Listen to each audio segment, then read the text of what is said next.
Yes, Mr. Millett. Yes, Mr. Chairman, thank you. I now call Richard Burnley, please.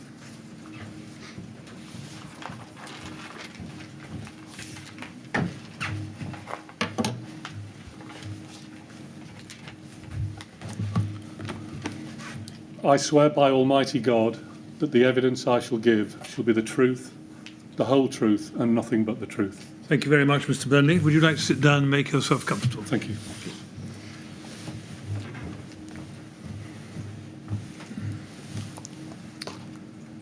Mr. Burnley, good afternoon. Can I start by thanking you very much for attending this public inquiry to give your evidence? We very much appreciate it. If you have any difficulty understanding any of my questions, I'm very happy to repeat them or put them in a different way. We're going to take a regular break or regular breaks through the evidence mid-afternoon today, but if you need a break at any other time, please let us know. Can I also please ask you to keep your voice up so that the person who sits to the right of you there can get down everything you're going to say.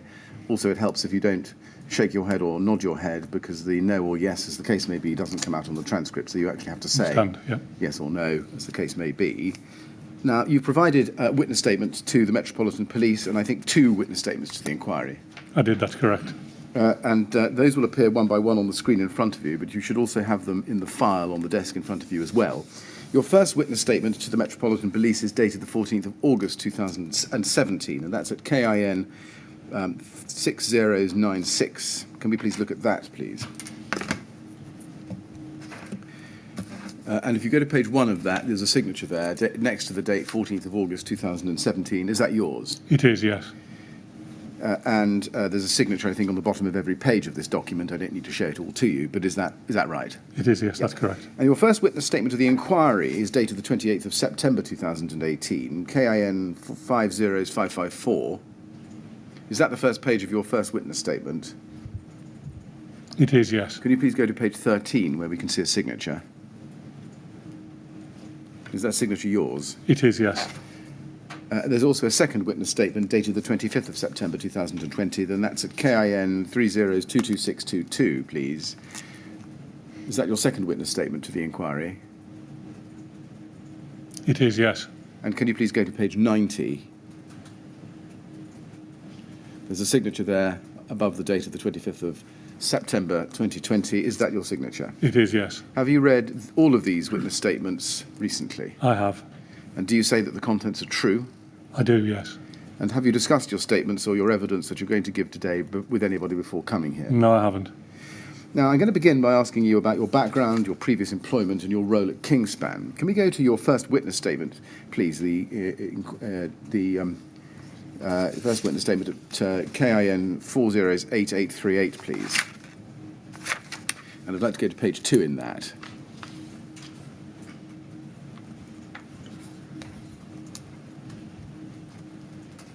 At paragraph 2.1 on page 2 there, you say that you graduated... I'm sorry, that's not the right one. You're right. Can we go back to your first witness statement at KIN 5096, please? 6096, please.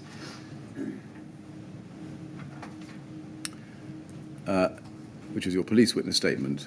And you identified there that you joined Kingspan in June 2014 as Managing Director for Britain and Ireland for the insulation business. Yes, that's correct. Yes. And now if we could go to your first witness statement to the inquiry at KIN 50554, please. And look at page 3.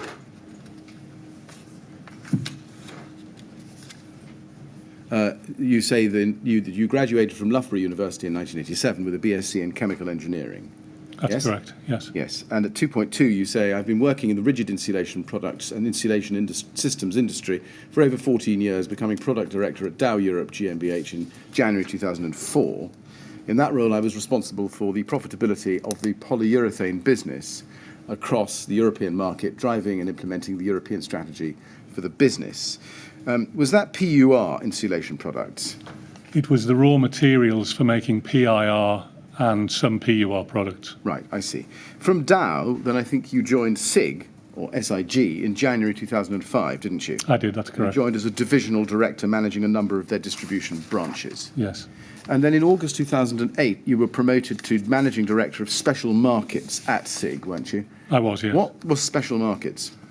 It was actually a number of businesses that probably didn't really fit anywhere else. Most of SIG's businesses were arranged geographically. So within special markets, I had a number of things from the business in Ireland. I had purchasing in China. I was setting up a business in the Middle East. I had an air handling distribution business. There were a number of things, including a contracting business in the UK. So there was about six different business units. Right. You say there were a number of things from the business in Ireland. What was that? No, I had responsibility for SIG Ireland. I see. So I was the managing director of SIG Ireland, and then there were a number of other business units that were also underneath me. Right. Did any of those special markets involve the manufacture, sale, or testing or distribution of phenolic Phenolic. insulation? So the Irish business would have been distributors of Kingspan Cooltherm. Right. We may have sold some Cooltherm in the Middle East as well as we were developing that business, but I can't be sure. Right. What about Celatex's PIR products? Yep, Celotex PIR, would have been representatives for them in Ireland, Right. And also in the Middle East. Right. Now, from that role at Special Markets, you were appointed managing director, as we've seen from your statement, in June 2014 for Kingspan Britain and Ireland. Yes, that's correct. Yes. Were you specifically headhunted for that role, or did you apply? No, I was headhunted. They contacted me actually about a different role, which we agreed wasn't suitable, and then some time later, a matter of weeks, they contacted me about something else, and it turned out to be this one. Right. What was the role they contacted you for? It was Initially. a commercial director role. I found out afterwards, they didn't tell me to start with, but I believe it was a commercial director role in Kingspan, what was then called Energy. I believe Kingspan Energy. Right. But it was, sorry, it wasn't Kingspan that contacted me, it was a headhunter, I think, who was putting a shortlist together. I see. And when was that? Can you remember? That would have been around October 2013. Right.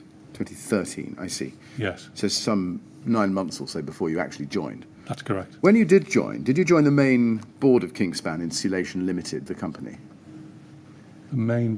I was a statutory director of Kingspan Insulation, yes, but I wasn't what I would call a main board director of Kingspan Group. Right. So let me just go a little bit further with that. You became a statutory director of Kingspan Insulation Limited on joining Kingspan, Yes, but you weren't a member of the main board, in other words, the board of the parent company, Kingspan Group PLC. yes, I think, well, if that's the name, yeah, but no, I wasn't. Were you ever? No, Right. Were you a director, or did you occupy a senior executive position in any other Kingspan company in the Kingspan Group? no. Right. Now, in your first statement, you refer to your employer as Kingspan, namely Kingspan Insulation Limited, which you define, I think, as Kingspan. But in your second statement, you refer to the company as Kingspan Insulation UK, which you define as Insulation UK. Can you account for the difference? It's clearly me writing it badly. I mean, I should have referred to it as Kingspan Insulation Limited. I mean, that was the business that I was employed and paid through. Right, it's the same company. Same company, I yes. see. So did your employer change in the 4.5 years odd that you were there? No. No. Oh, I'm sorry. Well, yes, it did actually, because I did move out of the insulation business. Sorry, I correct myself. I moved out of insulation in December 2018 and joined the Access Floors business as the managing director for Europe, Middle East, Africa. And that was the role I then left later that year, later 2019. Right. Now, as managing director of Kingspan Insulation Kingspan Insulation Limited, or Kingspan as you refer to it, did you report to anybody on the main board? Yes, I reported to Peter Wilson. Peter Wilson. He was my boss, yeah. He was your boss. Did he have any position in Kingspan Insulation Limited? Yeah, I believe he was a statutory director as well the period I was there. But was he also a main board director? Of the group. Group PLC. Yeah, he was, yes. I follow. He was your boss. Was he always your boss? He was my boss until I joined the access floor business. So late 18. End of 18. And yes, at end of 18. Now, you left, I think, in early 2019, didn't you? Late. It was October, actually. October 2019. Yeah. Right. And what was the reason for your departure? Well, so I left insulation, Kingspan Insulation, to go into the access floors business because it was an opportunity to learn some new products that I didn't know anything about, and there was a plan to develop it across Europe, and it just didn't work out. I didn't do particularly well. The business wasn't doing particularly well, and I wasn't enjoying it. And in fact, we had a very close family bereavement early in the January of that year, and I just really needed a break. Right, I see. Was your move from insulation to access floors, why did you make that move? I think Peter knew that I was keen to develop my career in Kingspan, and I'd been in that role then for 4 years, was it? And there was an opportunity available, and so I thought it was a good chance to try and get some broader experience within the group. Did your departure have anything to do with the issues then being uncovered by this inquiry? No, absolutely not. How often did you report as managing director to Peter Wilson? Formally, we had a monthly review for the Britain and Ireland business, but we would speak informally 2, 3, 4 times a month, depending on what the issues were. But formally, once a month, we had a review meeting, and actually a second review meeting where I think, as I've said in one of my statements, the group chief exec was there as well, and that was a divisional level review. Yeah. Now, we know, because you've told us, that you were at SIG in a senior position from January 2005 until May 2014. That's right, isn't it? Yes. Although your position within SIG changed. During your time in those positions at SIG, is it right that SIG was a distributor for Kingspan K15?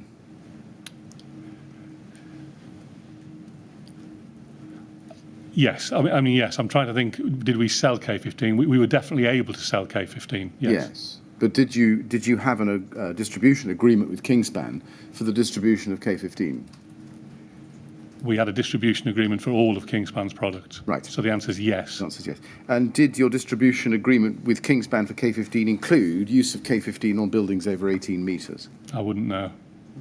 You wouldn't know. Was it something that crossed your desk at all? No. I mean, to be honest, I don't think I even knew of K15 in my time at SIG. Right. It wasn't a product I knew. I knew some of their other PIR products and 1 or 2 of their Cool Therm range, but it wasn't something it wasn't a particular product I knew. I follow.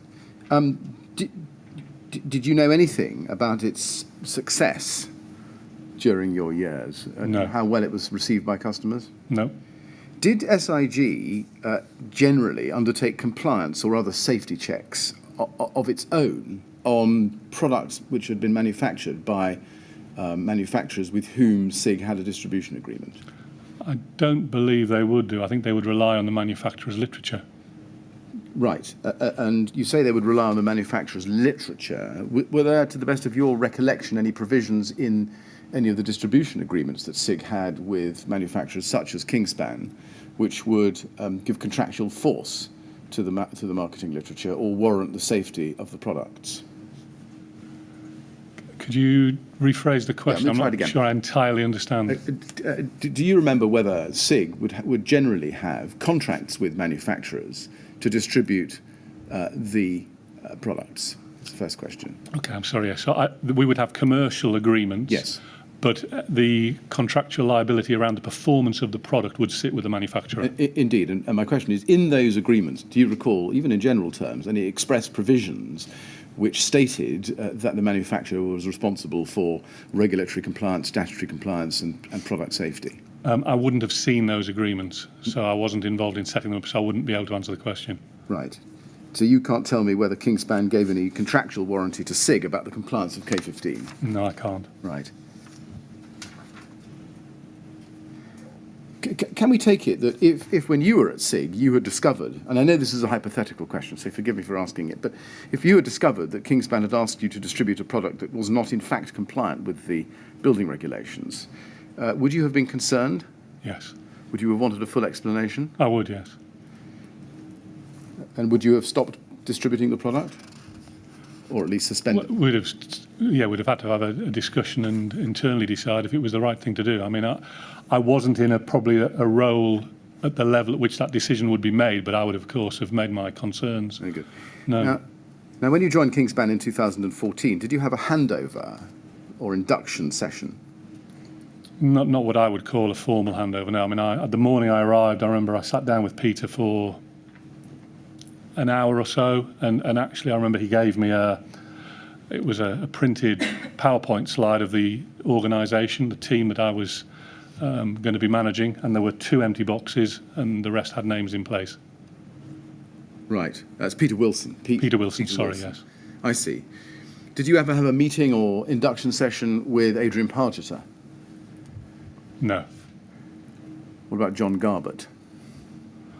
I would have had an informal chat with John. I don't think there was a specific agenda, but Right. So there were members of I was, as the MD of Kingspan Insulation in the UK, well, Britain and Ireland we refer to it, I would be a member of Peter's divisional team, as were all of the regional MDs, and then there were a number of other peers, as you would, who were doing functional roles, and I would have had informal meetings with all of them during the first month, I'm sure. Would that have included Tony Millichap, who was until May 2015 head of technical? So Tony Millichap reported to me as I think he was technical manager. So I think I met Tony on my first day. Right. Did you have a discussion with him about generally what your job would entail? And what Yeah, his we job had a very informal chat for probably best part of an hour, I would imagine. Right. Were you given an introduction to the different insulation products in the Kingspan range? No, I don't think I was. Were you... That would say we can take it that you weren't given an introduction, therefore, to K15 in particular? No, I wasn't. Right. When do you think you first became familiar with K15 as a product?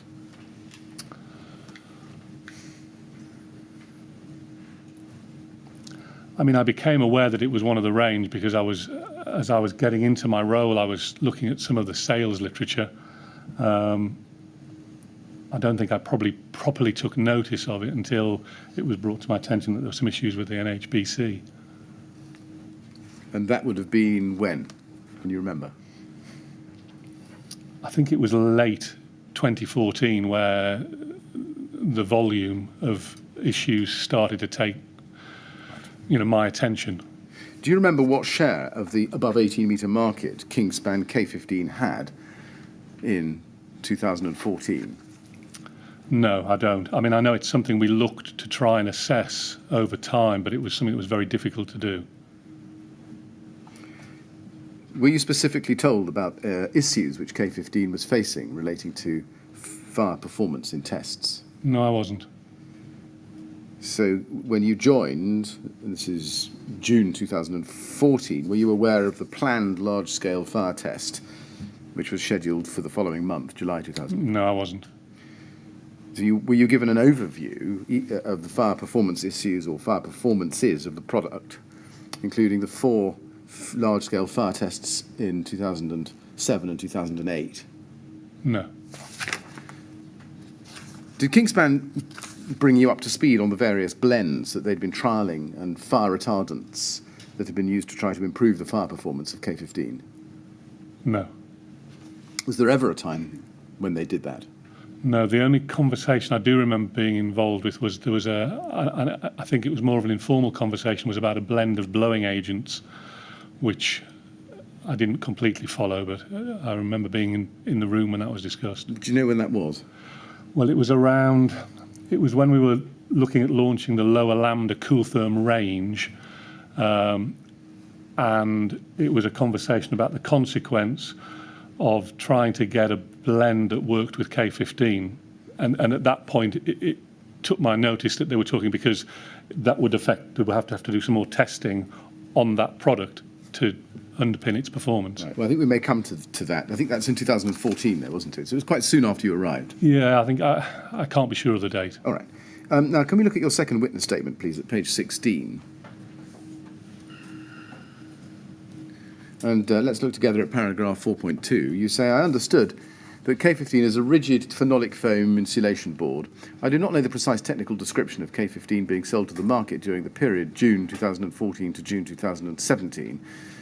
And as explained at paragraph 3.1 above, it would not be part of my role to have this detailed level of knowledge about one specific insulation UK product. Were you aware of the basic chemicals used to produce K15? I may have been. I couldn't tell you what they are now. I mean, I remember there were some names, but yeah. Were they familiar to you? No. You were a chemical engineer by... Yeah, but phenolic foam was not one of my...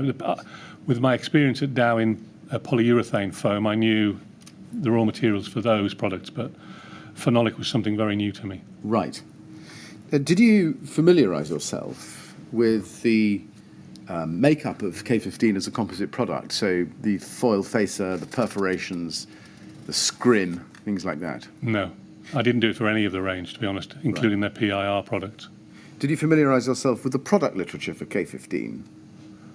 Not immediately, no. I think the first piece of literature on K15 that I took note of was the routes to compliance document that I remember being sent just before it was launched, which I've seen from looking at documents. That was July and August 2015? 15, I believe. A year or so after you'd arrived? Yeah. Yes, we'll come to that. So that's the first time, is it, you say you familiarised yourself with K15's product literature? Other than an initial look at all of the... I mean, there was a large range of brochures, so right. I'm sure that I'd asked for a couple of binders for both the PIR range and the Cooltherm range when I joined, and I think they were on my desk for some time, and I would occasionally flick through them. Did you study them? I didn't study them, no. Did you look at a data sheet for K15 No. dated March 2011? No, the only time I saw a data sheet, I know that from reviewing documents, I was asked to sign all of the data sheets. Right. I think there were certificates of conformity, actually. As the MD, I was asked to sign them as the managing director. Why were you asked to sign the data sheets? I think because they'd previously been signed by Peter Wilson, and of course he was no longer the managing director, and so it was my role. I don't think there were data sheets. I think there were certificates of conformity. For whom? For which organisation? For Kingspan Insulation Limited, for all of their range of products. Did you sign a certificate of conformity for K15? Do you remember? Yeah, I believe we submitted it, I think. And when did you do that? I don't remember signing it, if I'm truthful. No. I know it's my signature. I remember, the one thing I do remember is there was about 30, and they were presented to me, and I sat and did it, I think, before a management team meeting. Right. Did you actually investigate the text No, I of didn't. the marketing literature, of the data sheets for these products? No, I didn't. So you just signed off on them without reading them? I did. Why's that? I just saw it as my job. It was my position as the MD to sign them, and I trusted that the information would have been correct. You didn't ask members of your team about any of the aspects of the... I can't remember asking them, but it would have been my nature to have looked at somebody and said, I assume that I can sign these, but I can't prove to you that I said that, but I just know my nature would have been to have said, to make some remark. Now, you say that you didn't know the precise technical description of K15 between June 2014 and 2017, June 2017. Do we take it that it was only after the fire at Grenfell Tower in June 2017 that you acquainted yourself with the precise details of K15? I would say that I started to take a much more detailed interest in it. I mean, I still wouldn't profess to being anywhere near an expert on the product, but I obviously was interested to know what it was and how it performed. Now, you had been working in the insulation industry for some 10 years or so when you joined Kingspan. Yeah. Can we take it that you had a reasonable knowledge of the building regulations and guidance about high-rise buildings and fire safety? No, that would be a mistake. That would be a mistake, would it? Right. When you joined, were you not familiar with the safety requirements under Part B of Schedule 1 to the building regulations? No, I wasn't. And so not ADB either, approved document B? No, I got to know about ADB really after the tragedy. I see. You say really after the tragedy. Did you ever have cause to look at it before? No. Right. What about the UK fire testing regime? Did you become familiar with that in any way between June 2014 and June 2017? I mean, I was starting to gain knowledge around BS 8414, and that was the area that I, if anything, listened to. But I had some knowledge which really gathered momentum sort of through the late part of 2017. Right. When did your knowledge about BS 8414 start to be gained?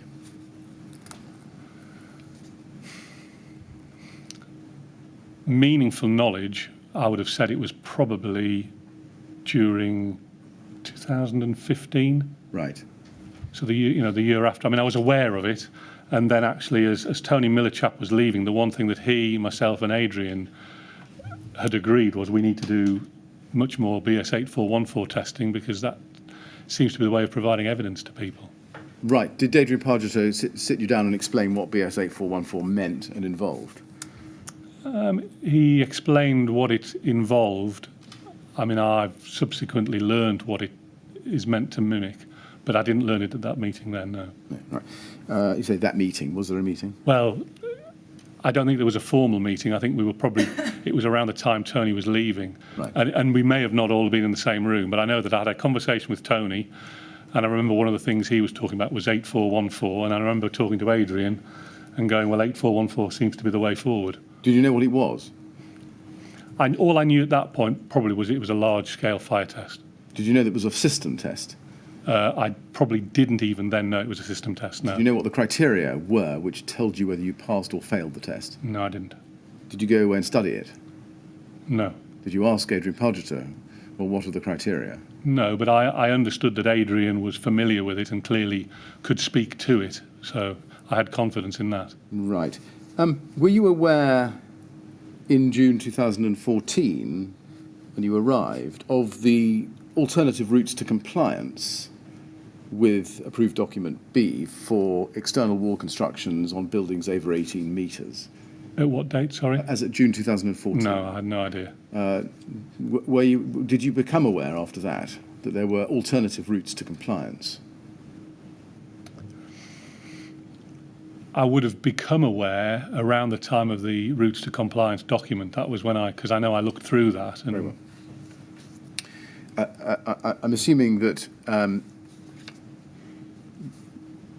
that being so, you didn't become familiar with the BCA Technical Guidance Note 18 from June 2014, which established that a further route to compliance would be desktop analyses. Yeah, no, I wasn't. I mean, the first time I became aware of the BCA document was, I think, ahead of an NHBC meeting. Right. That would have been 2015, wouldn't it? Yes, I believe it was. And I'm assuming, this must follow from what you've been telling us, that you had never and were never involved in any fire testing of phenolic foam, either small scale or large scale. No, and it wouldn't have been part of my responsibility either. No. Were you aware that BS 8414 Part 1 test 2002 was a system test for masonry construction, as opposed to a Part 2 test 2005 for steel framed construction? I am aware now. I wasn't aware when I joined Kingspan. When did you then first become aware of that distinction? If I'm honest, I think there was. I realised in 2015 that there were clearly a Part 1 and a Part 2. I don't think it was until, again, late 2017 where I started to understand the difference between masonry and structural steel. I see. Were you aware in June 2014 when you joined that K15 was not a material of limited combustibility? Yes, because I think it was brought to my attention probably fairly quickly that Cooltherm wasn't of limited combustibility. Would you have known as a matter of common knowledge, and I say common knowledge, I mean common knowledge in your industry, that being a phenolic foam product, K15 would not and could not be a material of limited combustibility? Not as a matter of common knowledge, no. It would have been something I'd have had to specifically know. I see.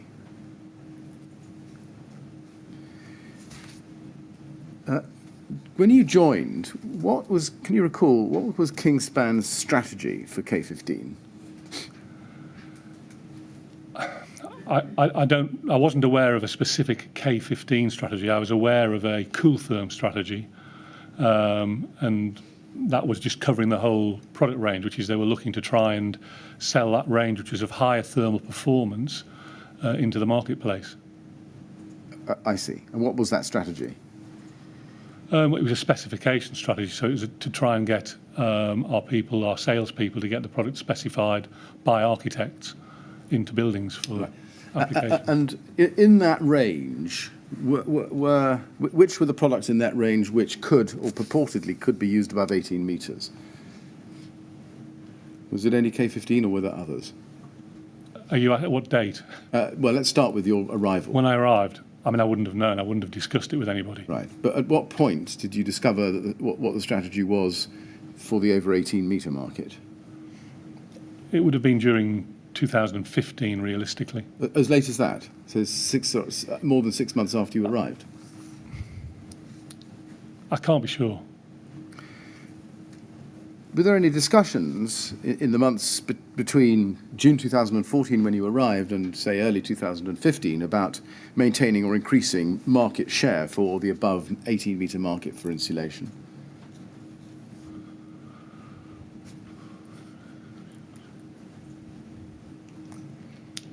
I can't remember one specifically about that. I would have definitely been involved in conversations about growing our Cooltherm share of the market, and by that I would therefore assume that K15 would be one of those products.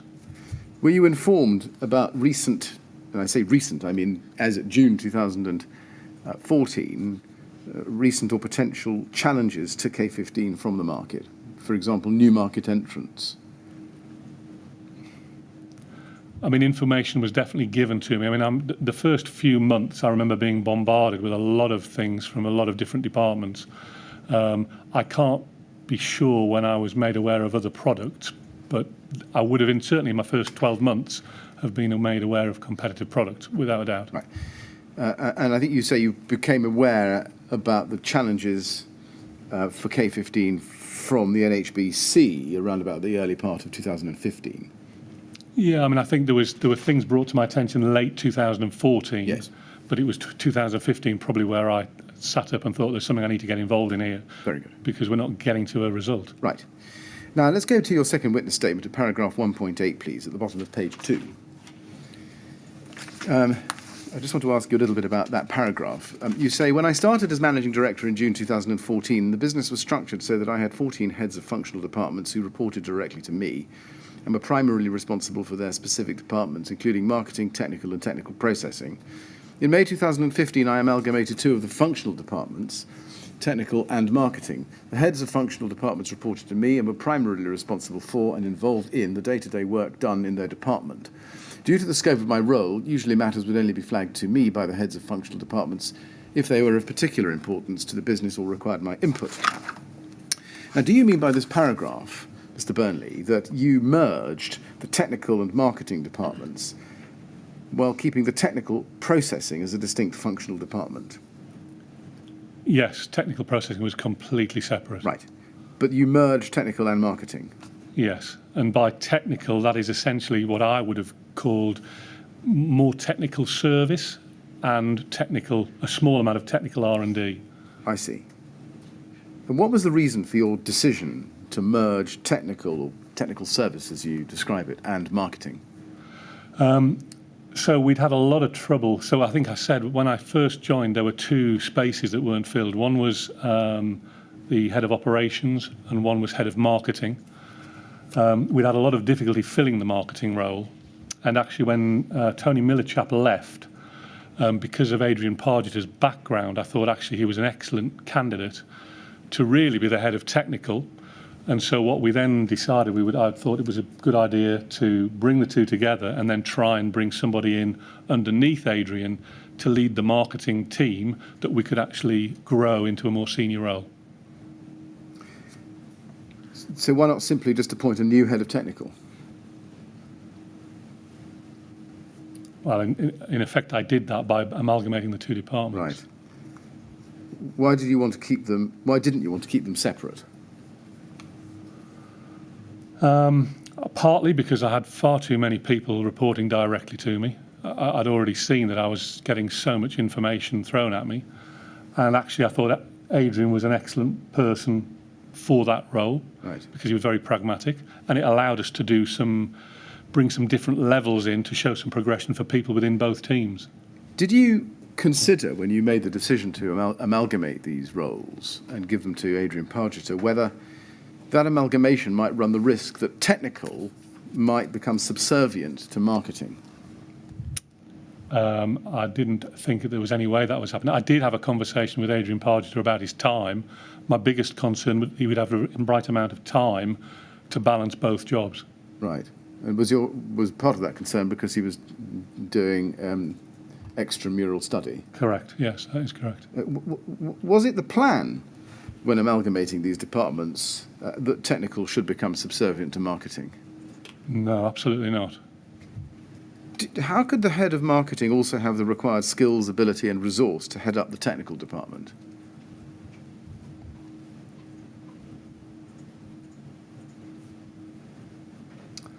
I think, as I've explained, Adrian has a technical background, and actually the intention was to bring somebody in, as we did, into the marketing team to lead that team, but not at the level of the management team, because we'd had so much difficulty finding somebody at that level. Right. Now, I think you've answered this question, but just so I get it right, we know that the amalgamation coincided with the departure of Tony Millerchap as head of technical. Did he leave because of the amalgamation, or was his departure the catalyst for the amalgamation? I mean, what Tony Millerchap told me was, I know that he'd thrown his hat in the ring for one of the divisional roles, reporting to Peter. I think there was a technical director role, and he hadn't got it, and I think he was disappointed by that. I didn't want to lose Tony, but he'd been offered another job, and so, you know, he left, but he left on good terms. That's not quite an answer to my question. He left, but did he leave because of the amalgamation, or was his departure the catalyst for the amalgamation? I'm sorry. His departure ultimately led to the amalgamation. Yeah. Sorry. Now, Adrian Pargeter was the head of marketing at that time, wasn't he? And he'd only occupied that role for about 6 months, namely from November 2014. Yep. Was it you who decided to appoint him as head of the amalgamated department? It was, but in discussions with Peter Wilson. Right. Was there a selection process, or was he just a shoe-in? There was a selection process for the head of marketing role, and I think, I mean, I'm not able to check my emails anymore, but I do think I discussed with HR whether or not we needed to actually advertise the amalgamated role, or because it was amalgamated, we could just appoint. I can't be sure, but I think under their advice, I was able to just appoint him into the amalgamated role. Right. We touched on this a little bit a moment ago, but what particular skills did you perceive in Adrian Pargeter that suited him for this blended role that you'd created? Very organised, very methodical, very trustworthy, very good at managing people. And one of the things we needed to do in both the marketing team and the technical team was start to show some progression for people and make sure that we were developing them. Were you looking for somebody with enough technical knowledge and experience to deal with people like the NHBC and their technical queries from the market, and also enough marketing nous to know how to do so whilst advancing K15's commercial interests? I mean, K15 didn't come into the decision. I was looking for somebody that had the skills to manage 2 departments, bearing in mind that we were planning on elevating people in both departments. It was about managing a team and being pragmatic about how he did that. Yes. Forget K15 then for the moment. Did the role you were creating involve somebody with enough technical knowledge to be able, and experience to be able to deal with the difficulties with the NHBC and matters of that nature on the one hand, but also enough marketing nous, instinct, to know how to do so whilst at the same time advancing Kingspan's commercial interests? I don't believe that role particularly was focused on advancing the commercial interests. I needed somebody that actually understood the technical aspect of our product, because I didn't, and that actually had the skills to manage a marketing team. I felt Adrian was the man. I mean, the job you created, did you accept this, was a job which might actually involve walking something of a tightrope on occasions, tightrope strung between technical queries and challenges from the market and from NHBC on the one hand, and at the other end, maximising Kingspan's commercial standing and interests. I didn't think it was a tight, I don't know what phrase you used, but no, I didn't think that at all. Right. You wanted somebody, is this right or fair, who you saw, knew enough about the technical side of things to be able to use that in support of Kingspan's best commercial interests and to market the products? I'm sorry, I still don't really understand the question that you're asking. Well, what I'm really suggesting to you, perhaps I'll put it a bit more bluntly, was that you were looking for somebody who knew enough technical information, experience and know-how to be able to talk his way out of trouble when posed by a difficult customer. Okay, no, that's not the reason, not what I was looking for at all. Actually, I was looking not for somebody with enough technical knowledge, I was looking for somebody with a lot of technical knowledge that actually could manage the teams who were providing the data that would, of course, go to the marketing team, but I was looking for somebody with a lot of technical knowledge, and I thought Adrian was that person. Was Ivan Meredith ever considered for this role? No, I don't believe he would have been. Why's that? Well, there were already some issues over his performance, and actually he was, he was at the time, from what I could see, the person that really understood fire, and so I think he was well suited to that role. We were trying to build a team around him, and he wasn't too keen on that, so that was a job in itself. So what was the problem with him really understanding fire? No, he didn't have a problem. I'm saying he was the person that understood fire. Which is why I asked the question, why not promote Ivan Meredith to the role? Well, he hadn't had any experience, I don't think, of managing a team of people, and I don't think he had from what I felt, the broad breadth of experience that I would have expected somebody in that role. When Adrian Pargeter arrived, did he report to you, or did he report to others? You remember? When Adrian Pargeter arrived? Adrian Pargeter arrived in the blended position you'd created for him. He reported directly to me. Yes. And how often did he report to you? Again, we would have informal conversations regularly, but formally once a month. And what about John Garbett? How often did he report to you? John didn't report to me. John reported to Peter Wilson. So John was on the divisional management team. So that was a parallel reporting line, was it? Yeah, there was a bit of a matrix Right. structure, really, is how I would describe it. Right. Now, I want to ask you some questions about the 2005 BS8414 test, and I appreciate that it was done some 9 years, almost exactly, before you arrived at Kingspan. When you arrived in June 2014, were you made aware of this test for K15? I mean, I would have been made aware of the test. I honestly cannot remember when I was made aware of that test. In general terms, were you aware, either on or after your arrival, at Kingspan in June 2014, that Kingspan were relying on the 2005 BS8414 test, both in its marketing literature and generally? Well, I definitely know that when I read the routes to compliance document, it was one of the tests that was in that document. Yes. And what I'm struggling to remember is, did anybody sit down and tell me before I read that document, this is a 2005 test, which I believe was part 1, and I never had that conversation. So. When you did read the routes to compliance document, which was sent to you in late July 2015 and was published in August of that year, you would have realised that K15 was being marketed for buildings over 18 metres. Yes. And it was reliant upon that one BS8414 test in order to justify that application. Well, I think at the time when I read it, I was aware of there were a number of things at the back of the document that were used as evidence, and I took it at that point that was valid information. That's a different question, and I take that point, but you would have been you would have thought that K15 was being marketed for buildings over 18 metres in reliance on one single BS8414 test, namely the one done in 2005. I'm not sure I know that I can answer that question. I know there'd been other tests done, and I can't now remember from the document if there were other test passes that were referred to. Right. I assume any BS8414 tests that we'd passed would have been in that document. Right, and in fact, you've answered a question actually, which is a better answer than the question I posed to you. Let me try it a different way because I think I may have confused you a little bit.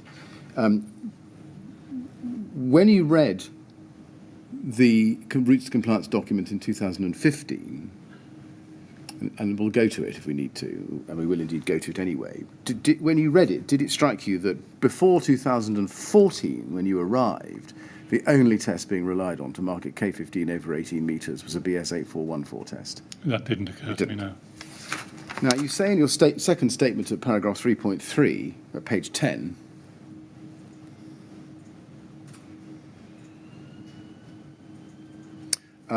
you say there, I was made aware that there was a change in the manufacturing process of K15 where the process changed from old technology to new technology.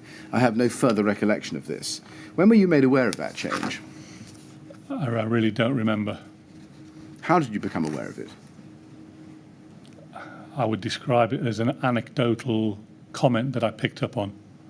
From whom? I don't remember. Right. Were you made aware that the only new technology were you made aware that only new technology K15 had been sold since 2006?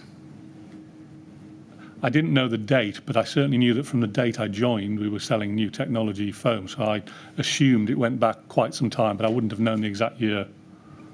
Right.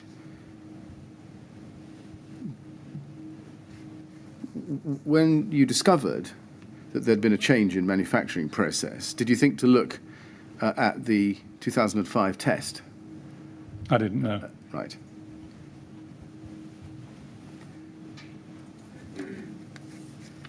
And did you think back to your days at SIG before June 2014 and ask yourself whether SIG had been selling K15 on a false basis? Namely that it was a product which had passed a fire safety test when it hadn't? No, I had no reason to think that.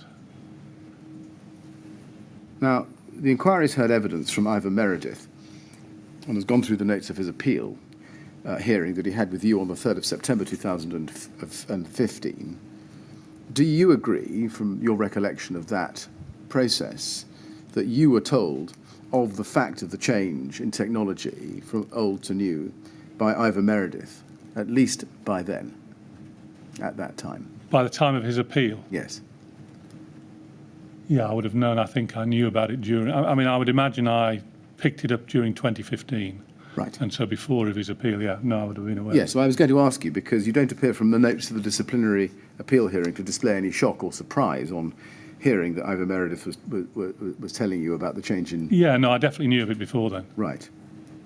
And when you discover the fact that there'd been a change from old to new technology, you didn't ask yourself whether or not it had been new technology on which the 2005 test had been conducted, or old technology? I didn't think to ask. I think I just assumed that all of the tests that were being referred to were on the new technology foam. Right. It wasn't until some time later that I realised or was told that it was actually I think it was after all of the work started for the inquiry. Right. Now, can we go to page 79 of this statement, please? This is in the middle of the page, question 144. And question 144 is, what tests do you think Mr. Meredith asserted that Kingspan were unable to repeat? Did you agree with him? And your answer is at paragraph 1380 and 1381. And you say at 1380, my understanding is that Ivor was referring to the 2005 BS8414 test. I understood that Insulation UK were no longer able to manufacture old technology K15 foam as they did not have the same manufacturing equipment and therefore could not repeat the test. On that basis, I agree with Ivor that the 2005 BS8414 test could not be repeated. This is still my understanding. Now, you say this is my understanding. Can we look at the notes of the disciplinary hearing at KIN 408681, please.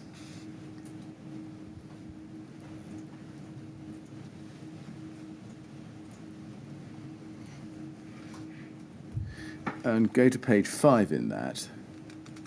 These are the appeal hearing notes from the 3rd of September 2015, conducted by you, Mr. Burnley. And on page 5 there, you can see that Ivor Meredith says, under the second IM entry, yes, I would say I've been put in a situation where I've had to maintain performance that perhaps our products don't deserve. I have the ability to show that our products can be used in areas where you would normally require material which would be non-combustible. From a critical lifesaver perspective, I've performed in a number of tests in 2005. Kingspan changed the technology of our foam and we couldn't repeat those tests. We were outed by a consultant who we then had to fabricate a story to that the product still said what it did not on the tin. Although I bucked at that point and said to my manager at the time that we are stretching the truth here and what we are going into an area where we cannot support the performance of the product. I wasn't the senior person there. We produced documentation and we inferred to the industry that our product could do something that potentially it couldn't. Now, it's clear from that, I would suggest to you, Mr. Burnley, that Mr. Meredith is telling you that the problem wasn't just due to a change in manufacturing equipment, but meant that the change in technology meant that the product didn't perform in a fire test as it had before. But at that time, I don't think that I'd realised that the 2005 test was on the old foam. I hadn't put the two together that we were referring to it. I just hadn't made that connection. And what I was hearing was a lot of the things that were thrown up in his disciplinary hearing. And also, I must say, at this meeting, whilst it's a lot easier to read it sometime later, he was all over the place. I mean, he was very emotional. He didn't make a lot of sense. I mean, of course, the punctuation even is added. Some of these things he was just saying. Yeah. It was a difficult meeting. Yes. Well, let's make all allowances for that. Clearly, you were there and we were not, and we can only go on the document. But it's right, isn't it, that at no stage in this meeting, this interview, at least according to the record of it, do you express any surprise about what Mr. Meredith is telling you here that I've read out to you? No, and as I say, I think a lot of what he was saying, the claims and some of the things he was saying, he'd already said in the disciplinary hearing, which I'd read the handwritten notes for. Well, one can take a number of different views about that, but nonetheless, here it is.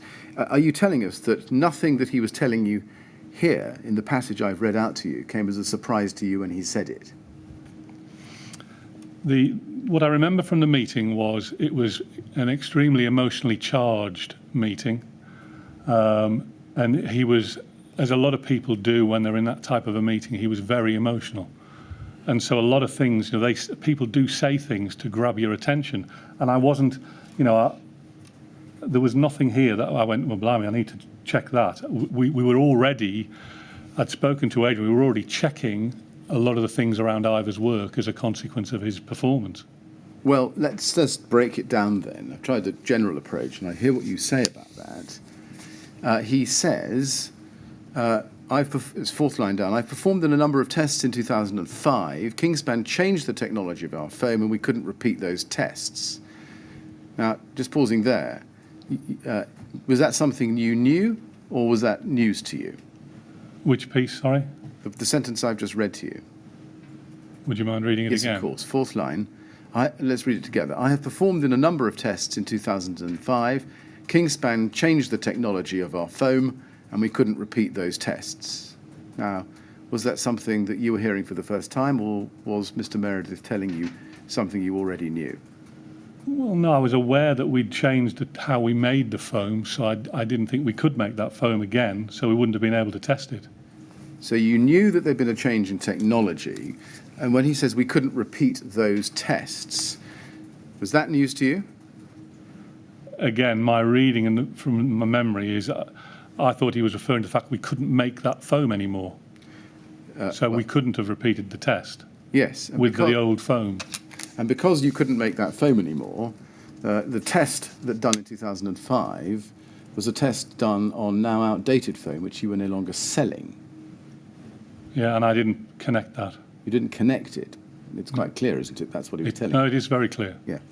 And then he goes on. We were outed by a consultant who we then had to fabricate a story to, that the product still said what it did not on the tin. Now, just pausing there, was that news to you?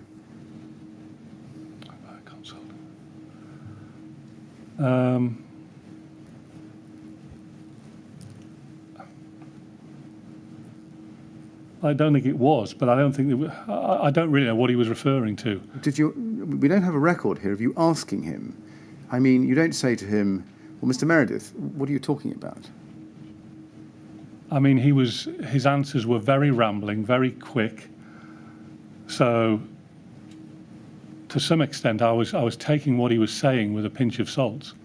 Well, This was a man who'd admitted to a serious drug problem and was just making a lot of spurious claims.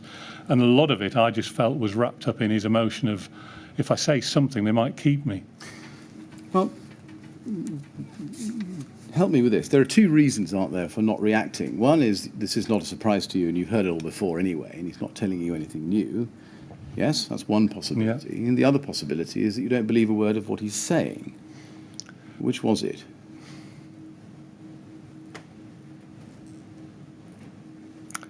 Well, I would have to say that it was probably the former, that I must have known about somebody believing that there was a story and somebody must have told me that had been closed. But I can't. I mean, I'm not for a minute saying he was telling lies, but it wasn't something I went, oh, well, I need to check that. But I just can't remember. Well, I can understand that, but you can't remember exactly. But I'm showing you this record, and you say, as you said a minute ago, that he was making a lot of spurious claims. What spurious claims was he making? Well, there was a number of things. I mean, if you read all of the document, it was just he was saying some silly things. Well, what spurious claims was he making, Mr. Burnley? Well, I'd have to look at. I mean, if we went through the document, we could. Right. A number of the things, I just think. Right. I mean, my belief, based on my belief, it's like there where we cannot support the performance of the product. My understanding was that we could. So when he said that he couldn't be, you were either surprised by that or you didn't believe a word of what he was saying. My belief at the time was that we could. So you didn't believe a word of what he was saying?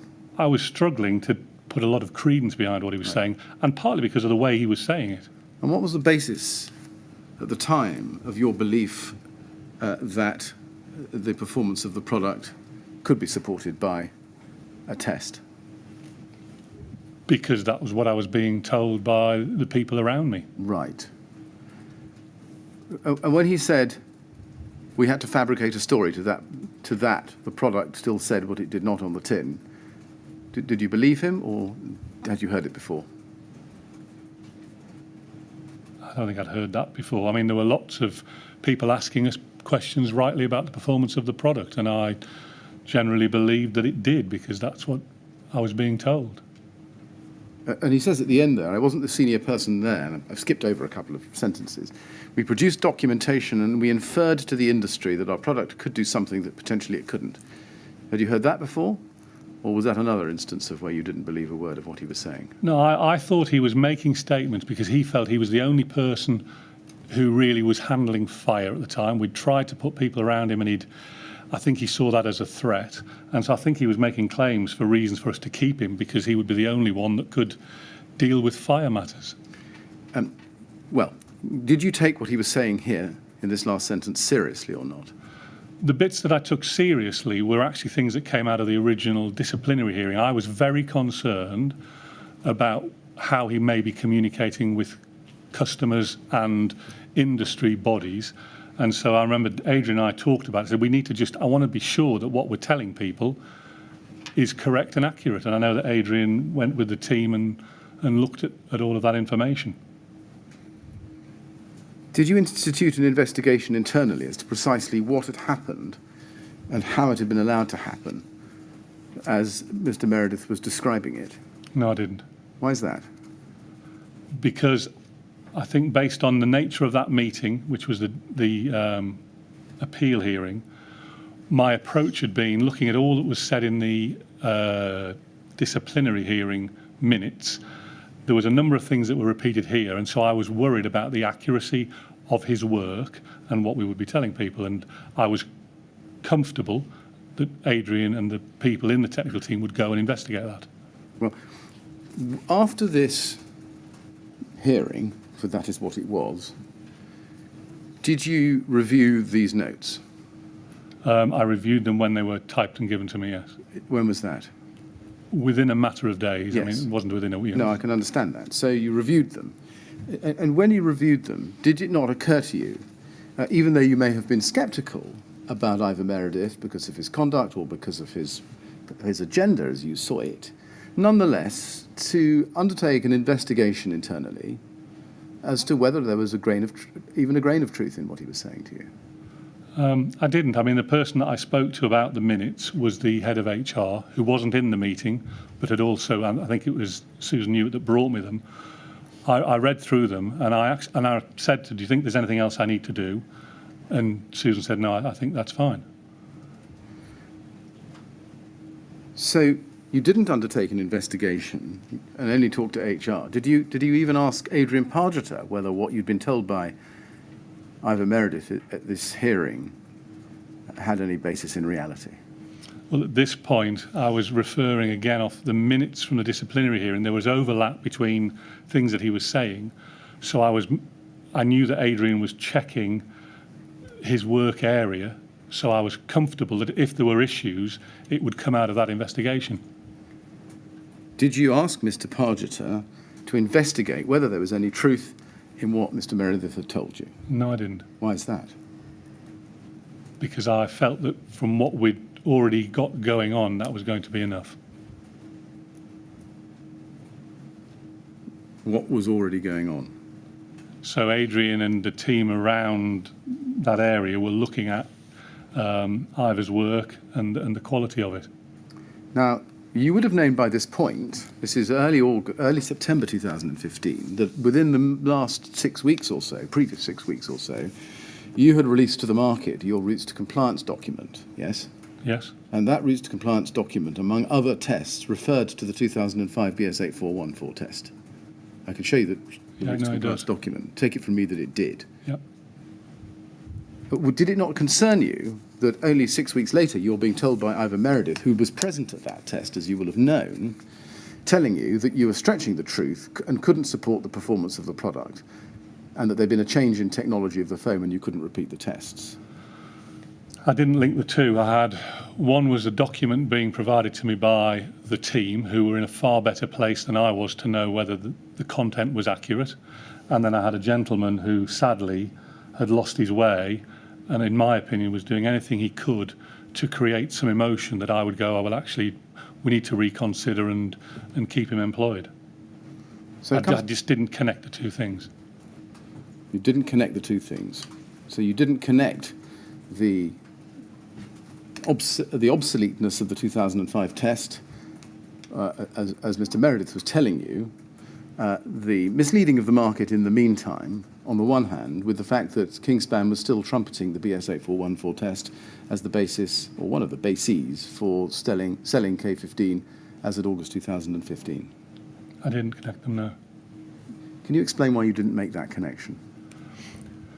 I can try. I mean, I think the thing, again, I saw them as two separate matters. So there was an appeal into somebody somebody decided to fire, and then there was a document. And my view was that there was such a sort of safety net around the technical group that would have been approving the documents and the accuracy of the information. I had no doubt to question the accuracy of that document. And then I had a very sad situation here on an employee, and I just didn't connect the two.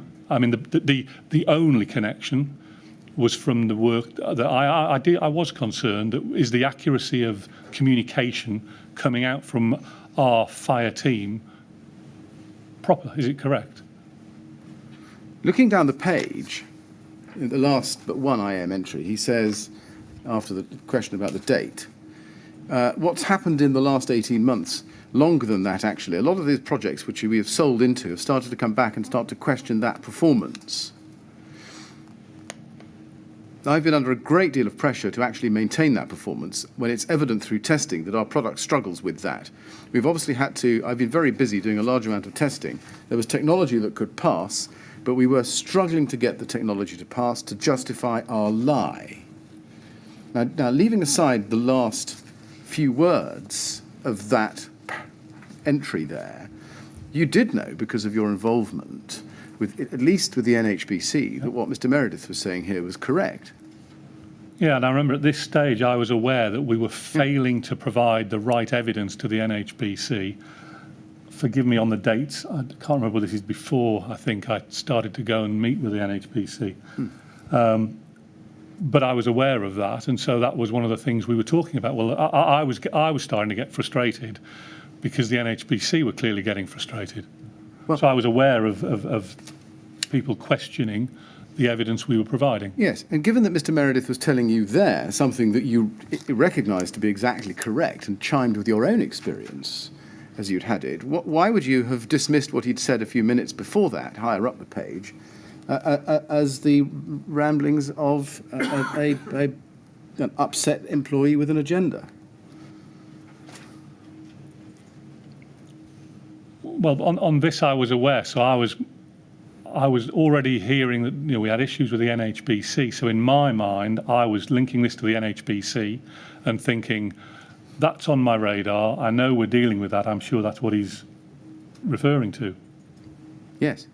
And to justify our lie, did that not jolt you into life? I mean, I have to accept that when you read it on the paper now, it's something where you just go, I can't believe you don't do something about that. But at the time, and the way it was said, it had less impact than the written word. Well, all right.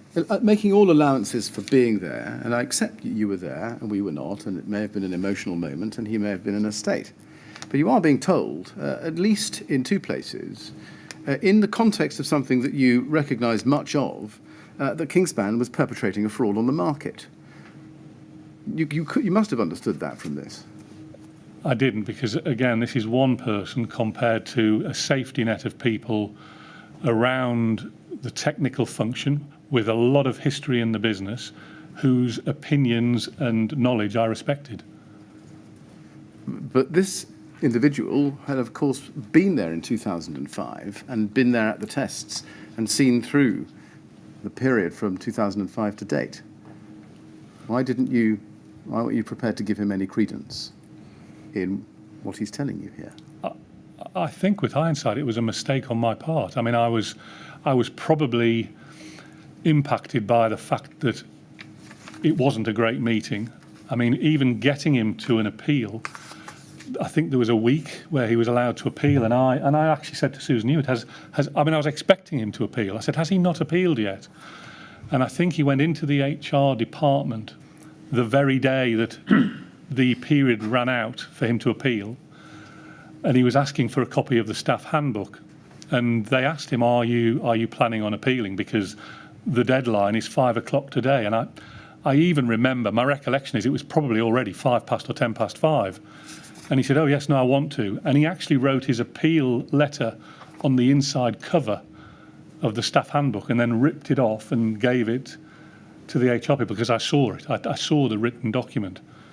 And that, sadly, it's a mistake. You can't help but be influenced by people who are reacting like that at the time. He wasn't in control of his faculties. So you Can you just help me with this? You say by way of explanation that you were surrounded by other people who seemed to know about the business and were able to reassure you that things were actually all right. After you'd had this interview with Mr. Meredith and he'd said these things which at least have been recorded as they have in the note, did you go back to anyone and say, well, now look, he's telling me this, that and the other, is there anything in it? I can't remember. I mean, I'd be amazed if I didn't, but in my statement I've tried to give factual information. I mean, I would be amazed if I hadn't spoken to somebody like Peter Wilson or Phil Heath or Chris guessed. I mean, there was a lot. There was a large divisional team. I mean, I just can't remember, and I didn't feel it was right to refer to conversations that I can't. You know, I'd be giving somebody's name and not sure that I'd done it. But my nature is inquisitive. But if I can't honestly remember doing it, I didn't feel I could put it down. But I did feel that the security net, the safety net around our technical know-how was secure enough that I could rely on the opinions of others. All right, thank you. Yes, Mr. Bennett. I'm assuming that it didn't occur to you at the time that Philip Heath and perhaps Adrian Pargeter as well might have had a personal reason not to be entirely candid with you about this. I don't believe that anybody in my time at Kingspan definitively told me a lie to cover something up. So I don't agree with that statement. I can't. Including Mr. Meredith? Well, we're looking at something written down here. The meeting was highly charged, emotional, and he was doing everything he possibly could to. Anecdotally, he was told that I would hear his appeal, and again, I can't prove it, but I know that he said, "Oh well, I'm screwed then because Richard will do it by the book," and I did do it. I felt I was doing it. Actually, I was concerned about his mental health. I made a comment to Susan Hewitt straight after the meeting, and I said, whilst I'm upholding the decision, I am seriously concerned that in 2 weeks' time, there's something in the newspaper that something awful would happen to him. He was in a bad way. Mr. Burnley, I am not standing here asking you questions about the due process of Kingspan's disciplinary procedures or your role in the disciplinary process itself. What I'm seeking to get to the bottom of is, having been told what I've shown you on the record, Ivor Meredith told you in the places I've shown you in the record of that, you then didn't do anything about it. It's with regret that I didn't do more. Well, understand that. And at the time, let me try it. Did you consider withdrawing K15 from the market until you had got to the bottom of whether it was accompanied by a valid BS8414 test? I didn't know, but what I do know is that this did trigger my interest in K15, and from this point on, I started to go, well, I need to get involved. I mean, certainly it did something to me, because then I was in front of the NHBC, I think, not long after this. And let's turn to a different topic. Mr. Chairman, that might be an appropriate moment, slightly early for an afternoon break. No, well, if you're going to a new topic, I suggest we do. have our break now. Thank you. Mr. Burnley, we do have a break during the morning and the afternoon, and it's not usually quite as early as this, but I think this is a good time, so we'll stop now and we'll resume at 3:30, please. Okay. And I have to ask you not to talk to anyone about your evidence or anything to do with it while you're out of the room. Of course. All right. Thank you very much. Okay, Would you thank like to go to the usher then, please?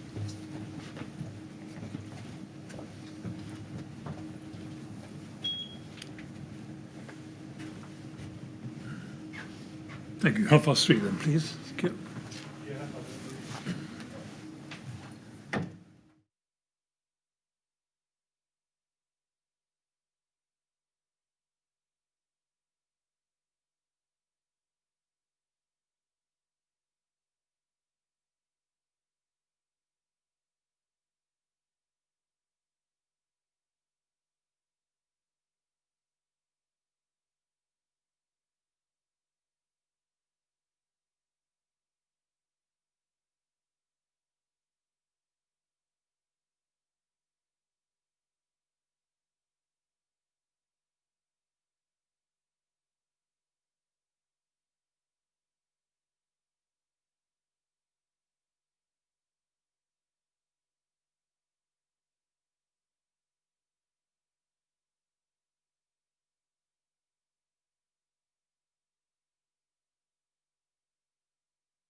Yes, would you ask Mr. Burnley to come back in, please?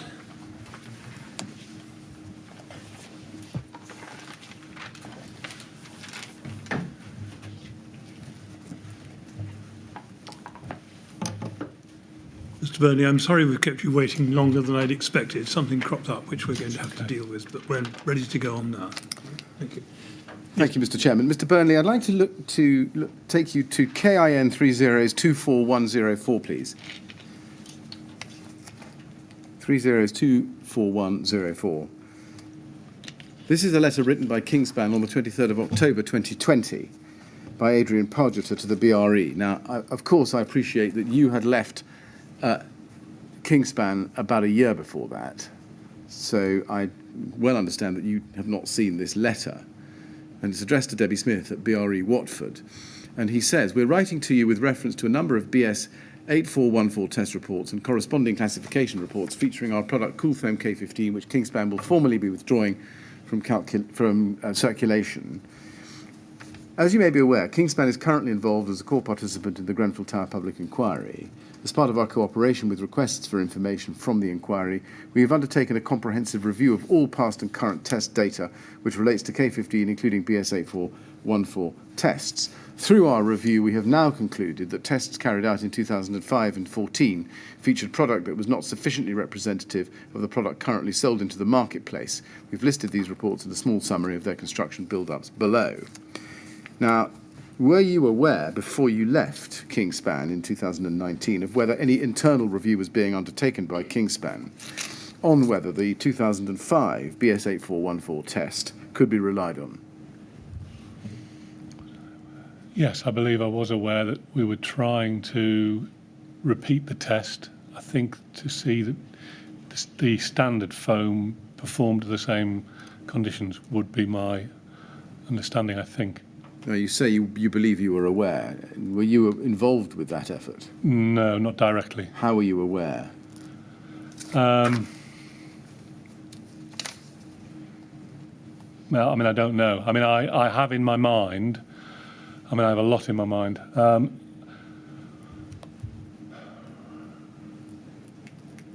With not being able to prepare with my I'm an email person, so with not being able to check all of the emails that I would have received, it's hard to know.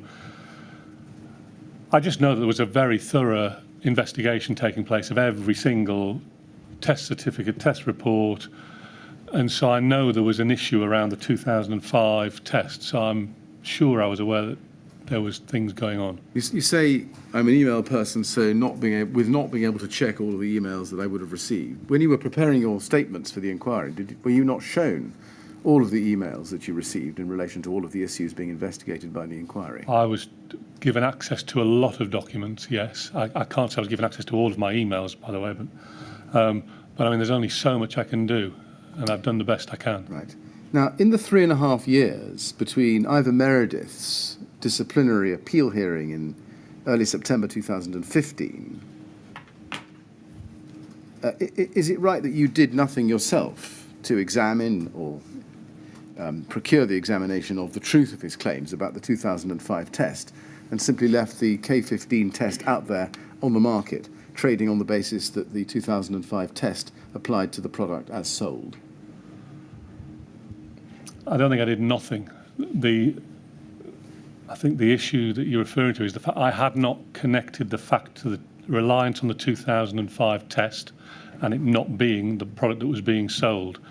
What I was focused on and what I was doing was trying to drive forward a better understanding with people that needed information, and that was what I know Adrian Pargeter and his team were focused on, was trying to work out, well, what tests do we need to do that give people information in relation to representative systems. At the point you left in 2019, how far had an investigation into whether standard K15 being sold in the market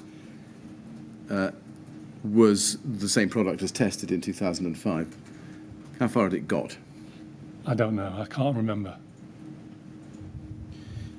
I want to ask you about 2007, 2008 testing. At the time you joined Kingspan in June 2014, do you agree first of all, that there had at that date as yet been no successful tests undertaken with K15 to BS 8414 Part 2 steel-framed systems? There were some tests done the year I arrived. I can't recall if they were Part 2 test or not. I also can't recall if there were passes or fails. I think that's correct, yes. I think you're right. At director level, how was the absence of successful testing under that test regime reviewed? How was it viewed? Director level. I'm sorry, could you repeat the main part of the question? Was there any discussion at director level about the importance of the fact that you didn't have a pass at BS 8414 Part 2?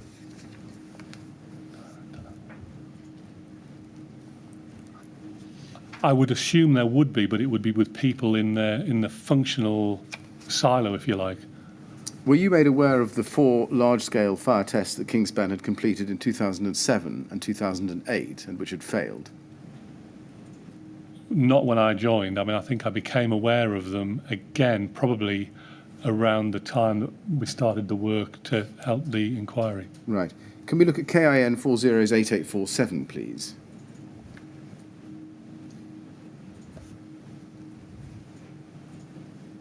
This is a report written by Ivor Meredith, dated the 7th of January 2008. Can we look, please, at page 2? This is an executive summary. You see that? Yep. And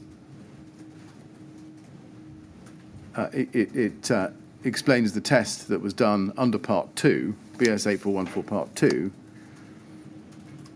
and identifies the project stakeholders, and then the result at the bottom of the page. By 17 minutes, the top fire barrier had breached, and the raging inferno moved up to the top thermocouples and pushed them past 600 degrees, thus failing the simple criteria of BR 135. Did you see this report at any time after your arrival at Kingspan in June 2014? I don't believe I've ever seen this report. Did anybody tell you that back in 2007, K15 had been subjected to a BS 8414 Part 2 test and a raging inferno had resulted? I don't recall that, no. You'd have remembered that, wouldn't I would, the words I would remember. Was it made clear to you when you arrived at Kingspan that obtaining a successful pass to BS 8414 Part 2 was a priority for Kingspan? I mean, I would have thought so, yes. When you say you would have thought so, do you recall? I don't recall, no. Right. Now, I want to ask you about the LABC certificate for K15. Can we look at your second witness statement, please, and go to paragraph 9.4 at the foot of page 39?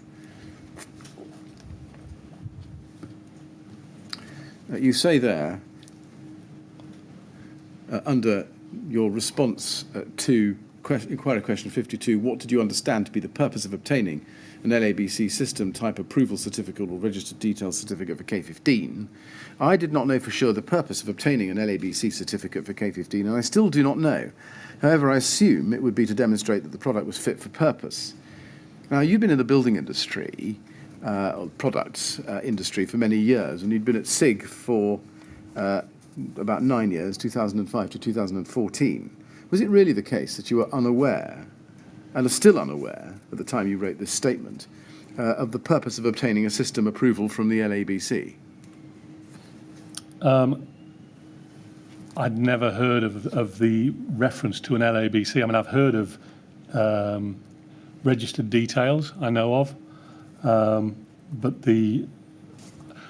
when I joined Kingspan, everything was focused on BS 8414 testing, and so it was not something I was familiar with. You say you've never heard of the reference to an LABC. As at June 2014, had you actually heard of the LABC? Yeah, I knew of the LABC. Right.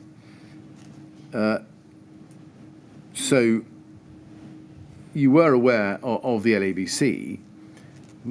Were you really not aware of the purpose of obtaining an LABC certificate? I can't say I was, no. I mean, I've never had a technical role in the building industry. I've always been involved in the commercial side. But an LABC certificate, did you never come across the usefulness of having an LABC certificate on the commercial side in order to sell products to customers? And the honest answer is no. Really? In all the time at SIG, did no customer ever ask you for an LABC certificate? That's why I make comment on the registered details. I was aware of registered details, not in any great knowledge, but I was aware that when I was first at SIG, we got involved in acoustic products, and there were robust details. So I'm not a building technician. If we go to the bottom of page 41, let's look at question 59. The inquiry's question 59 was, does Kingspan at any stage bear any responsibility for checking the accuracy of the content of an LABC certificate? If not, why not? If so, please set out how this responsibility is met and by whom.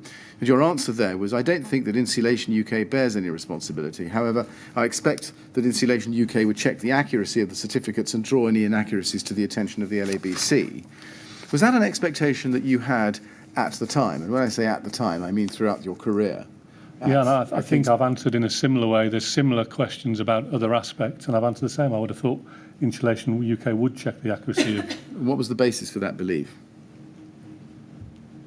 It was just my belief. It's just what I Well, understood. no, but what was it based on?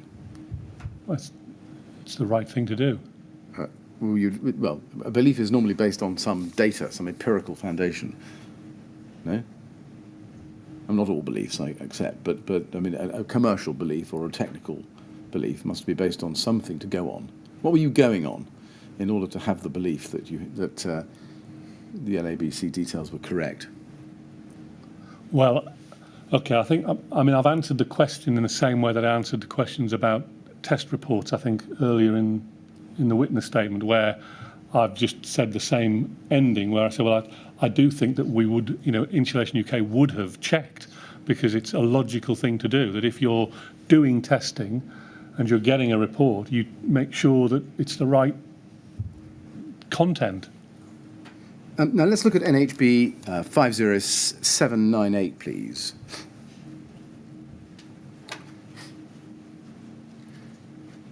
This is the new registered details certificate issued by the LABC on the 20th of August 2014, if you look at the foot of the page. Do you see that? I do. So you'd been at Kingspan about 2 months or so as managing director. Do you remember reading this certificate at the time? I don't. Well, let's see how we go then. Under validity, it says the certificate was first issued on the 28th of August 2013, and is valid until 30th of November 2014. Issue dated 20th of August 2014. Do you know why there was only a 3-month period of validity? No, I have no idea. Going over to page 3 in the middle of the page, there you'll see a heading, ADB Fire Safety. Do you see that? I do. And it says, note, from the results it can be considered as a material of limited combustibility and meets the criteria for Class 0 classification for spread of flame. Since K15 can be considered a material of limited combustibility, it is suitable for use in all situations shown on diagram 40 of approved document B, volume 2, including those parts of a building more than 18 metres above the ground. Now, do you have any idea why it was that LABC was telling the public that K15 was a material of limited combustibility? I don't, and in fact, it's now triggered to me. I remember this from somebody else's evidence, and that was the first I'd heard about it. When you say that was the first I'd heard about it, can you just elaborate? When I didn't recall knowing anything about the statement here of it being a material of limited combustibility, or indeed I hadn't seen the certificate. Just so I'm clear, are you telling us that it was only during the evidence in this inquiry that you saw the certificate and realised that you didn't know about it? Could you ask that again? I'm trying to understand your evidence. Let's take it in stages. In August 2014, when this was issued, did you see it? No, I really don't think I did. Did you see it at any time after that? I don't recall seeing it at all.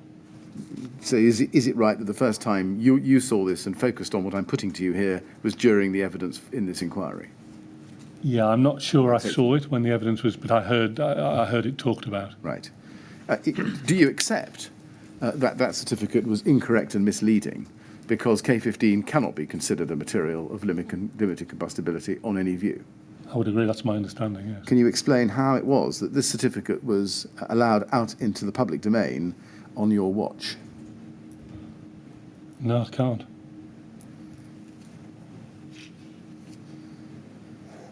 And it's right, isn't it, as I think you would accept that K15 is not suitable for use in all situations as shown in diagram 40, is it? I'm not familiar with diagram 40, I'm afraid, but Now, Mr. Millichap said that this was a stretch. That's day 81, page 144. Can you explain how you were allowing LABC to produce certificates for your product, which could only be made to be true by, even at its most generous, a stretch?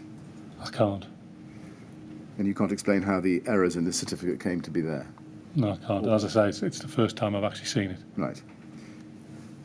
You were the managing director at the time of issue. Was it not your responsibility to ensure that the highest standards of probity and technical excellence were being maintained in the departments for which you were responsible?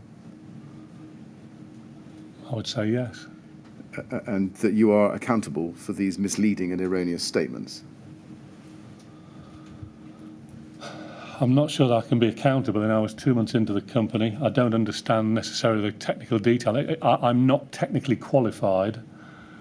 I mean, I can obviously see it saying, it would certainly make me ask the question, why are we saying that it's limited combustibility? Because my understanding was that K15 wasn't under the test that they use. So it would have at least made me, had I read it, say, you know, why is that in there? But I didn't see it, so I don't think I can be held accountable for it. Right. Well, how can you account then for, how can you explain how such a fundamental error and such a misleading statement could be made to the market without you knowing about that? I don't know.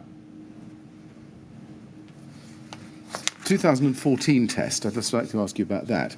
Do you recall that on the 7th of July 2014, just after a month or so after you joined Kingspan, Kingspan tested a product that it called K15 to BS8414 Part 2 using a terracotta tile cladding rain screen system at the BRE? I mean, yeah, I think I would have been aware that there was a test going on. I wouldn't have understood the relative importance of Part 2. I do remember the terracotta tile part, I remember, and clearly that became more important to me as my knowledge developed. Is it right that when that test was passed, what purported to be Kingspan K15 had passed for the first time since 2005, a large-scale fire test?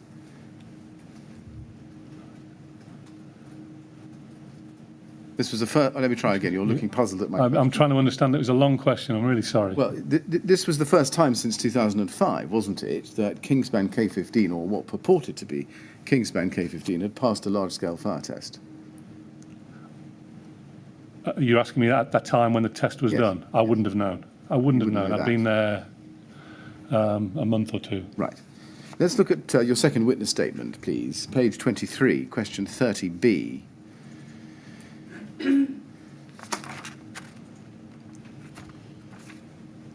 You say there in relation to the question, you set out the question, who within Kingspan held overall responsibility for planning and arranging testing to BS8414 on systems incorporating K15? And your answer at the foot of the page was more broadly, I think the members of the technical team would have held overall responsibility for planning and arranging BS8414 testing. And then B, more broadly, who was responsible for Kingspan's strategy in relation to tests to BS8414 and for planning testing programs. And then if you turn the page to paragraph 5.27, you say, my understanding is that the head of technical, or the head of technical and marketing post May 2015, and the technical team would make proposals in respect of the strategy in relation to BS8414 tests and suggest plans for the testing programme. These proposals would be discussed with members of the divisional team, for example, at the Britain and Ireland review meeting. I understand that the testing strategy and the programme would have developed each year depending on the outcome of previous tests. And you then say at 531 on page 25, My understanding was that the divisional managing director, divisional marketing director, and divisional technical processing director had input into the BS8414 testing strategy and programme and would make decisions on strategy and testing programmes in the light of the proposals put forward by the technical team, as described in paragraph 527. It would then be the responsibility of my team, particularly the technical team, to implement the agreed testing strategy. Can you just explain who held the roles that you describe when you began at Kingspan in 2014? Who was the divisional managing director? First? Peter Wilson. And the division marketing director? Was John Garbett. John Garbett. And the divisional technical processing director? Is Gwyn Davis. That was Gwyn Davis, right. So is it right that those gentlemen at divisional level would have had knowledge of the testing programmes in light of the decisions that were being made on strategy? Yes, they would. And can you confirm that those plans for testing, once you arrived, were discussed with you and the divisional director, Peter Wilson?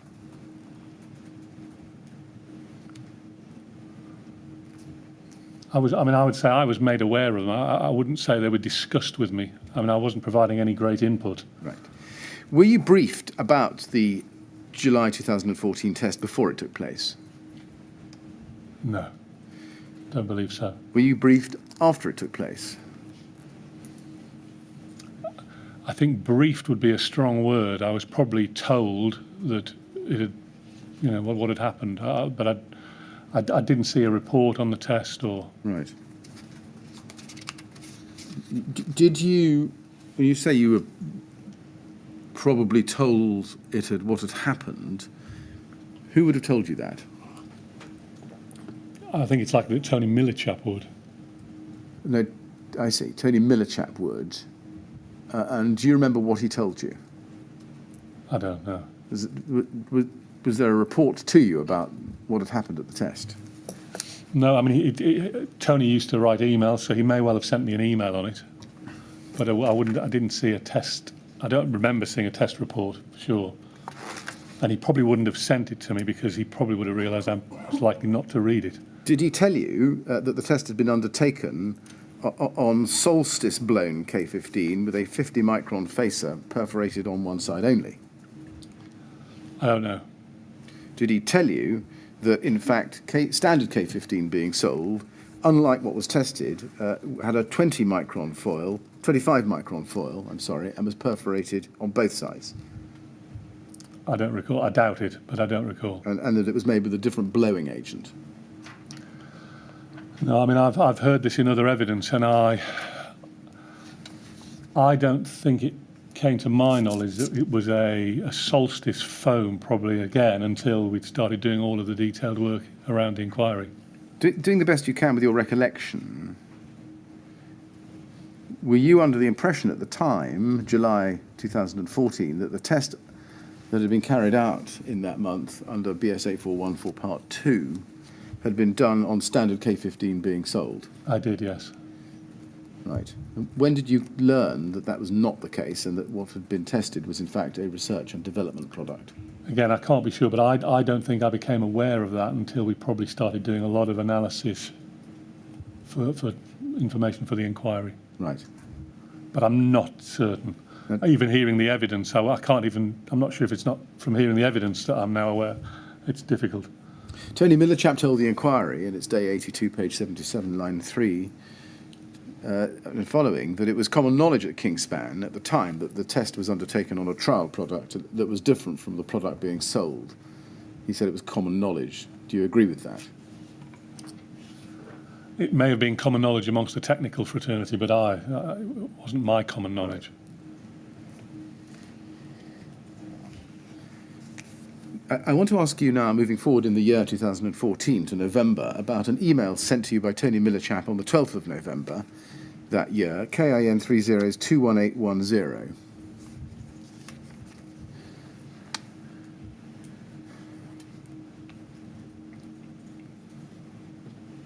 Now, the subject heading, as you can see the email, is K15 testing direction, and it's an email sent from Ivor Meredith at the top of the page on the 14th of November to Adrian Pargeter, sending on an email that he and you had received from Tony Millichap on the 12th of November, and I want to focus on the main email there.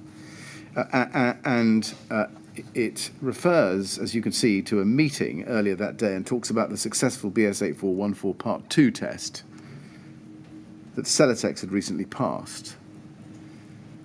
Do you remember that meeting? No, I don't remember the meeting. I mean, I've seen this email before in documents in preparation for this. Yes. What was the meeting about? Can you recall? No. I mean, I don't think it was a formal meeting. It was probably that he would have come into my office and we'd have sat down and talked around various things, but I don't remember. Right.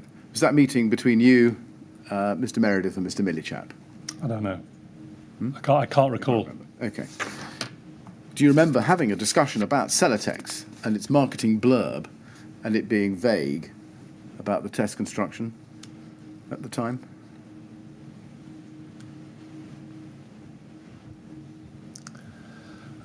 No, I don't. I'm just reading it because I'm not sure whether he was actually... I don't know whether that was part of the meeting. I mean, it could be. Well, it says in the first sentence, further to our meeting of earlier today, I've set out our understanding of the published Celotex RS5000 result and its current impact. Yeah. Initially, having sourced a copy of Celotex marketing blurb, we were not surprised with the vagueness surrounding the specifics of the test construction, notably around provision of fire brakes. Do you remember having a discussion along those lines before this email about Celotex RS5000? I don't. But I actually think my reading of that is he's come and told me about a result for Celotex RS5000, and I think he's now telling me they've sourced some material, some literature. Right. Let's look at the fourth paragraph down. We can see that Mr. Millichap says, we are only aware of one project where the Celotex product has been adopted, which involved the same supply chain as their test programme. We have yet to be asked to defend specification against the product. We are actively involved in supporting 60 plus projects, specifically on the over 18 metre issue. Whilst we had to financially support the project at First Street, Manchester, this specification held, and we have not lost a specification since. Feedback from specialists, subcontractors, specifiers and consultants all raised doubt over the Celotex solution.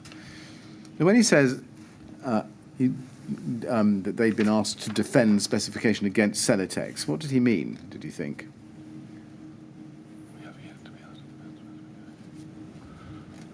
I'm assuming that means that where there is a project where K15 has been specified, nobody had yet contacted us saying we're thinking of changing the specification to the to the Celotex product. Is how I read that. When he refers to supporting 60 plus projects specifically on the over 18 metre issue, what does he mean? I think he means that they're providing technical evidence or support to those projects. What was the over 18 metre issue? Did you understand?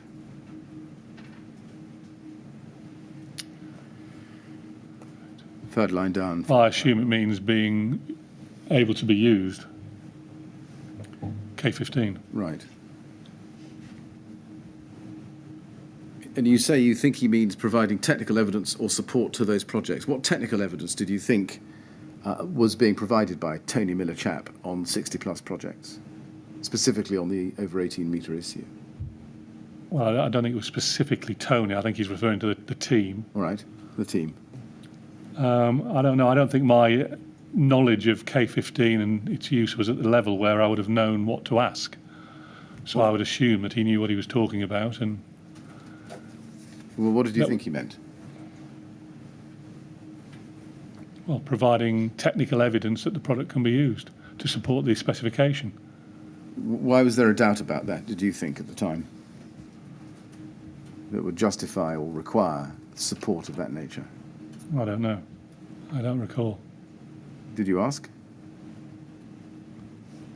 No. I mean, no, I didn't. Why is that? As I probably didn't read the email closely enough to think that there was an issue there. Really? This is about the testing direction of K15, which was, as I understand it, maybe this isn't right, one of Kingspan's major products and the only product used over 18 metres. Were you not interested to read the detail of what Mr. Millichap was sending to you? Well, I was, but I think so. He's referring to Celotex. I mean, I was a strong believer, and we ought to just stick to what we were good at and not really worry about what the competition were doing. And so, I was aware that there was some questions in the business about how Celotex could have passed a test, and so it's quite possible that I've read that, seen Celotex mentioned a number of times, and my eye would have probably gone down to the Solstice piece at the bottom, and I wouldn't have really digested the bit in the middle about Celotex. This was, it's 12th of November 2014.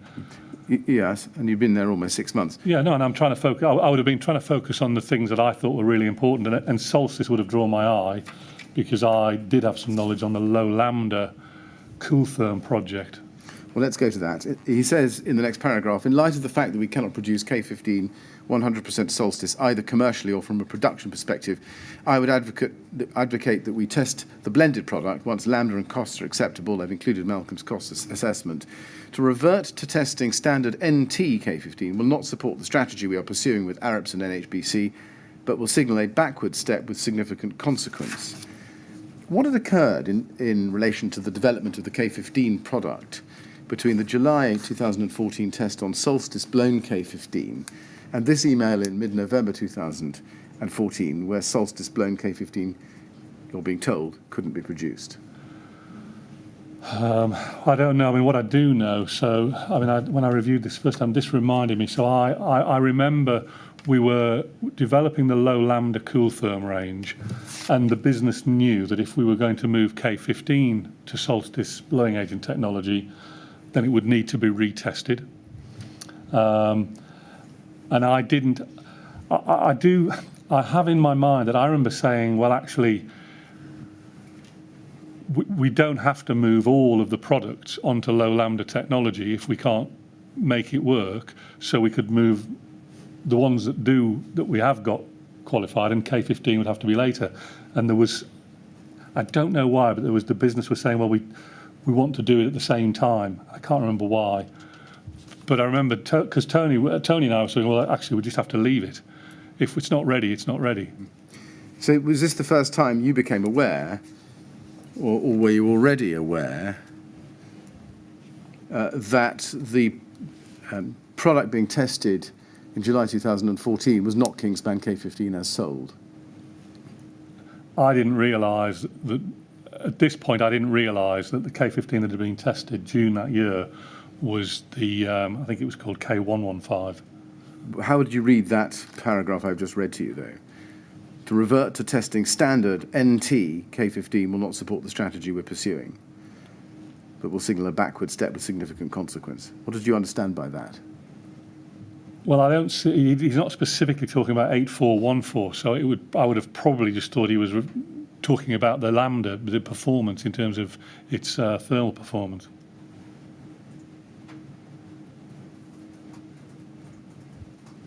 So you don't think that's about fire testing at all? Is that what you're telling me? Well, the second part of the sentence with ARIPS and NHBC would suggest it is, but I'm not sure I would have drawn that connection. Well, what was the strategy that you were pursuing with the NHBC that related to thermal performance as opposed to fire performance? Well, I don't think there was a strategy. No, my comment on thermal performance was around the blowing agent. No. Well, indeed, but he's talking a bit more than that. He's telling you to revert to testing standard NT. Well, did you under what NT meant? Did you ask what does NT mean? I would understand that to mean new technology. Yes. So you know at this stage at least that there's new technology, K15. And did you not ask him why testing standard new technology, K15, would signal a backward step with significant consequence? I'm sure we would have, because this was around the time I was being involved with the NHBC, I'm sure we would have had a conversation about that. What would be the backward step with significant consequence? I don't recall. Is this because Kingspan had recognised there was no point testing standard K15 as sold because it would fail? No, absolutely not. And you can't recall a time when standard NT K15 was regarded as a product that would pass? My recollection at this time was that actually testing, I mean, new technology, it wasn't new, but the K15 that we were selling, the whole strategy in my mind was we were looking to develop a bank of past 8414 tests to assist the NHBC. That was what came out of sort of the meetings that I went to. They were looking for more evidence, and the way to do that was for us to get 8414 tests to show them that it could be used. Yes. So not small-scale tests, full-scale. Yeah, absolutely. Yeah. And then in the next paragraph, he says, the above approach assumes we continue to acknowledge differences between the tested products, both blowing agent and facing thickness, have significant impact. All testing has been referenced back to precise batches with control samples, as is a requirement of BRE. However, this does not include a description of the physical differences. Now, pausing there, you realise surely by that stage, November 2014, if not at an earlier stage, that the blowing agent and facer thickness had significant impact on fire performance. Yes? Sorry, could you repeat the question for me? Did you realise, I'm putting to you that you must have done by this stage, on seeing this email, if not earlier, that the blowing agent and the facer thickness had significant impact on the fire performance of the K15 as a product? I don't know what time around this, but facer thickness I can't pass comment on. I do know that my understanding was that we felt we would see an improvement from the blowing agent. And then again, from hearing evidence, I do remember that we didn't see that. And when he refers to acknowledging the differences between the tested products, who was he suggesting, or to whom was he suggesting that acknowledgement should be given?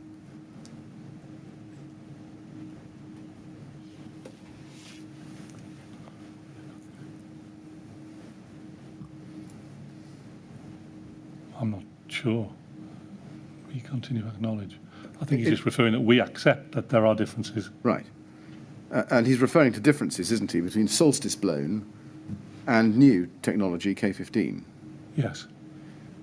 No acknowledgement was given to anybody in 2014 of those differences, was it? Well, no, because we weren't selling solstice blown foam. This was a development project. Exactly. And you knew that by this time. Yeah, that's what my understanding, yes. And therefore I'm sorry, I'm going to have to interrupt you, I'm afraid, because there is a matter that we need to deal with Chairman, yes. before we get to the end of the afternoon. An administrative matter has cropped up which I need to consider and deal with before the end of the afternoon. So we're going to take a short break at this point. I'm sorry to interrupt your evidence. No, it's okay. It's annoying for everybody, but I'm afraid that's the case. We'll sit again at 4:30 and take the matter up then. All right? 4:30, please. Oh, I'm sorry. I should have. Are we okay? Yeah. Yes, you go first. David.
Yes, would you ask Mr. Burnley to come back in, please?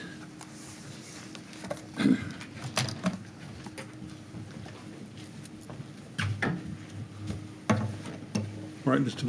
Burnley, just wait there for a moment. I'm sorry to have to tell everyone that we learned earlier on today that one of the members of the inquiry team has been tested positive for COVID-19. And as a result, a number of members of the inquiry team and support staff are going to have to go into self-isolation for a couple of weeks.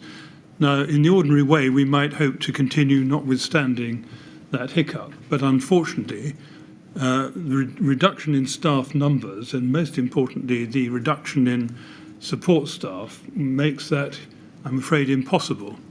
We've considered very carefully whether there is any way in which we could carry on some revised basis, but I'm afraid we've come to the conclusion that that simply is not possible. So, regrettably, at this point, we're going to have to close the hearings for the time being. We shall not be able to sit tomorrow. Mr. Burnley, I'll talk to you about that in a moment. And we shall not be able to sit next week. So that means that we're going to have to close down the inquiry, at least as far as hearings are concerned, until the 11th of January when we shall resume. It's extremely disappointing. I'm very sorry to have to give you all this news, but we feel there is nothing we can do to keep ourselves going in the interim. Now, Mr. Burnley, what that means as far as you're concerned, I'm afraid, is that we're going to have to ask you to come back sometime in the new year. I'm sure it's very inconvenient, and we'll do our best to make sure that we can find another date at which is as convenient to you as possible, when you can come and finish giving your evidence. But the other thing I need to say to you is please do not talk to anyone about your evidence or anything to do with it in the intervening period. Now, I quite understand that may be difficult in some respects, but you don't work for Kingspan anymore, do you? No, I don't. So you have no need to see colleagues at Kingspan or former colleagues at Kingspan. And although I'm sure people will want to ask you about being at the inquiry and giving your evidence, I'm afraid you must ask you please to tell them that you're not allowed to talk about it Understood, yeah. until you've finished giving your evidence in the new year. That's right. Yeah, I fully understand, yeah. All right. Well, I'm sorry to cause you this inconvenience, but I'm afraid we have no choice. So as far as you're concerned, I'm going to let you go now, and we'll be in touch with you as soon as we can to discuss alternative dates. Okay. And thank you very much for coming today. We certainly didn't anticipate this would be the problem. And, No, I understand. It's difficult times. Yeah. Okay. Thank you for being Thanks here a lot. today, anyway. Thanks. Thank you.